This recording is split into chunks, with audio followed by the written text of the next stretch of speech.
2015 sera une année compliquée pour l'Allemagne. Au moment où sa conjoncture s'extrait du trou d'air de la mi-2014, ayant démontré sa résilience dans un contexte difficile et pourvu de marges de manœuvre budgétaires que les autres n'ont pas, cette idée, je vous l'accorde, est moins qu'évidente. Pourquoi, au moment où le ciel s'éclaircit sur la zone euro, l'Allemagne devrait-elle s'interroger sur elle-même ?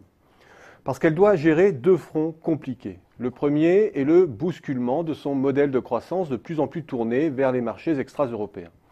Tous les pays, l'Allemagne comme les autres, bénéficient du renfort de la baisse de l'euro. Mais l'Allemagne doit aussi composer, comme les autres, avec le ralentissement économique de certaines régions du monde, notamment de la Chine, de la Russie et du Brésil, zones sur lesquelles elle est plus exposée que les autres.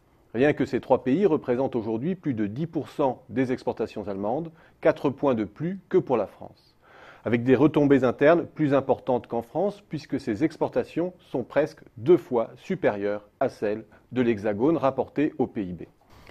Elle doit de surcroît, sur ses points forts que sont les biens d'équipement et l'automobile, affronter la concurrence du Japon, dont l'offensive monétaire depuis 2 ans lui confère un avantage bien supérieur à celui que la zone euro a engrangé depuis 6 mois.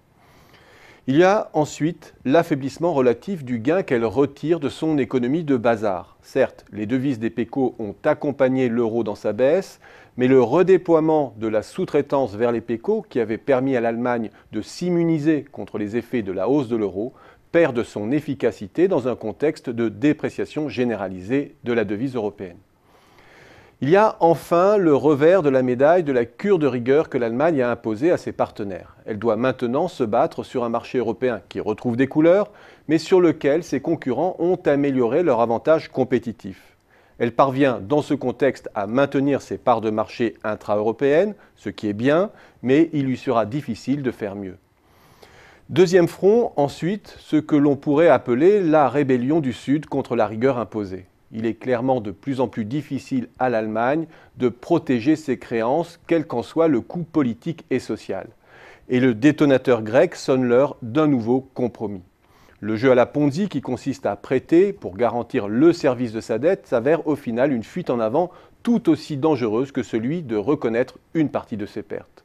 Devant cette impasse et le risque de contagion, il sera difficile aux instances européennes de proposer une solution circonscrite au seul cas grec. L'Allemagne est à nouveau acculée et la France, pays des demi-mesures, se retrouve au centre du jeu, médiateur entre deux extrêmes. L'Allemagne a perdu une nouvelle occasion d'affirmer son leadership bienveillant sur la zone. Et c'est sur la défensive qu'elle s'engage sur une année scandée par les multiples commémorations de sa défaite.